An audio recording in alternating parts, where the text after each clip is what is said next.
Namaskar, dear student. I welcome you all in this virtual class organized by Joint School Family Rupandehi, and we are continuing the same chapter, that is classification of living organism of class 9.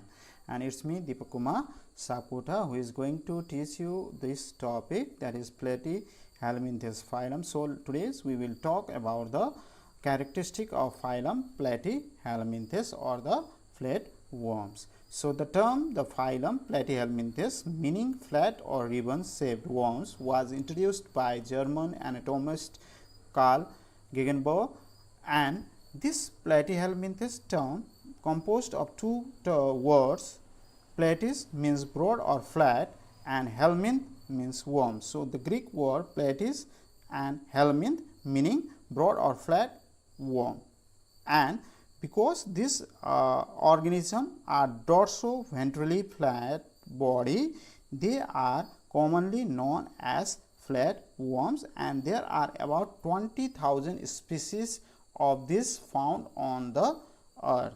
Okay, and about the general characteristic of Platyhelminthes, about habitat, they are parasitic too as well as free living. They can be found both parasitic as well as free living, but they are mostly parasitic, and that also endoparasite, means living in the body of a different organism or the host body, including the human being. So we can take the example of pork tapeworm. Okay, and some of the free living animal are also present in this phylum, like Planaria, which are mostly marine, means found in the salty water, but some of them also inhabit fresh water and moist temperate and tropical terrestrial habitat too. Okay, and the species which are marine are very colorful, whereas the organism that lives on the land are tend to be dull. Okay, and when we talk about the general characteristic about their body form, they are generally dorsoventral flattened body. They have dorsoventral flattened body, means their body is flat from both surface, that is from the upper surface as well as the lower surface. Okay, and they are bilateral symmetrical. So their symmetrical is bilateral, means they can be divided into two equal halves in the right halves as well as two halves left halves when they their body is divided along a central axis when we take as a one plane. And these are the organism of animal kingdom, and they are the first phylum of any animal kingdom to exhibit bilaterally symmetry. Okay, bilateral symmetry.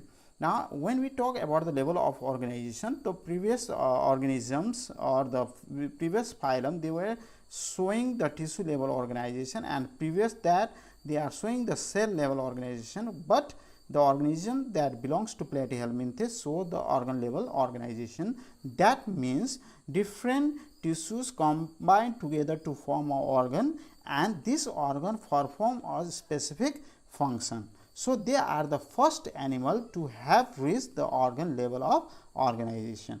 And since most of the Platyhelminthes or the flatworms are parasites, so they have to live in the body of other organisms. So they have to attach themselves on the body of other organism and take the nutrition from them.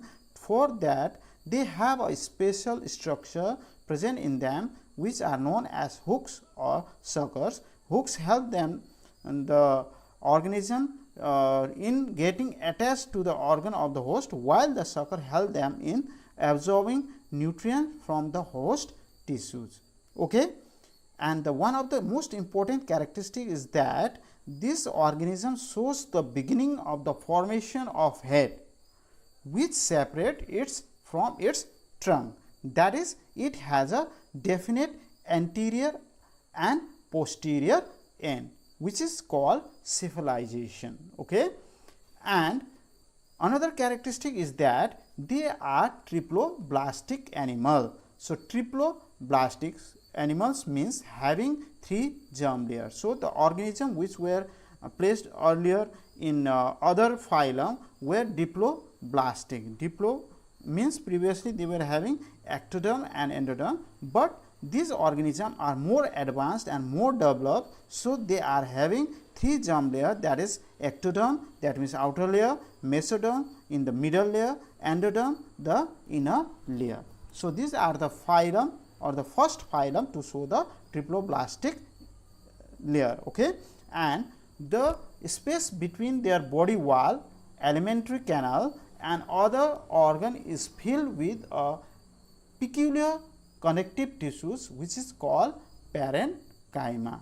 Okay, and when we talk about the respiratory and circulatory system in this organism, they are absent. Okay, they don't have a special respiratory as well as circulatory system, and the gaseous exchange in some aerobic flatworms occur by diffusion through their general body surface, and they have a special organ for throwing out their waste, that is phlegm cell.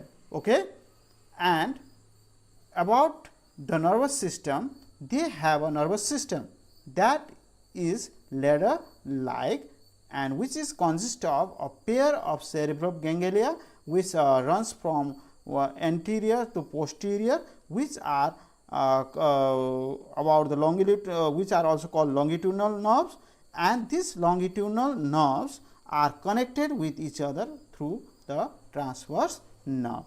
Okay, and another characteristic is that they are hermaphrodite. Okay, hermaphrodite means those organisms which have both male as well as female reproductive organ within an individual. Okay, so you can see the diagram of planaria, which shows ovary is also present, testis present, oviduct and penis also present in it. So they are hermaphrodite.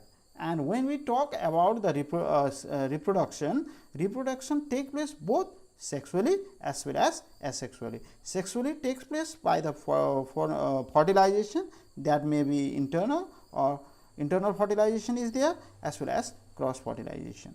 Okay, and they form sexually by producing ova and sperm, as well as they show asexual reproduction, that is mainly by the transverse binary fission, means splitting of one organism into two.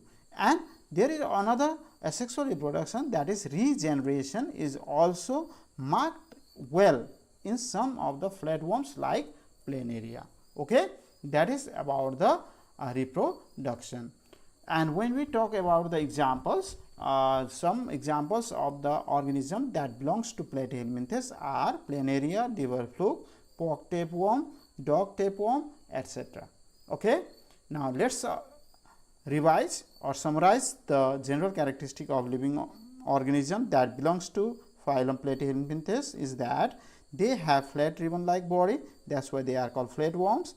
They are generally parasitic, means living in the body of other and taking the nutrients from the host body, and so, but some of them are free living too. That may be aquatic or terrestrial, and they are dorsally ventrally flat body, and they are the first triploblastic and bilateral symmetrical organism, and they are hermaphrodite, having both male and female sex organ in them, and they were the first phylum to show the civilization, that means the formation of it, and the nervous system is developed in them.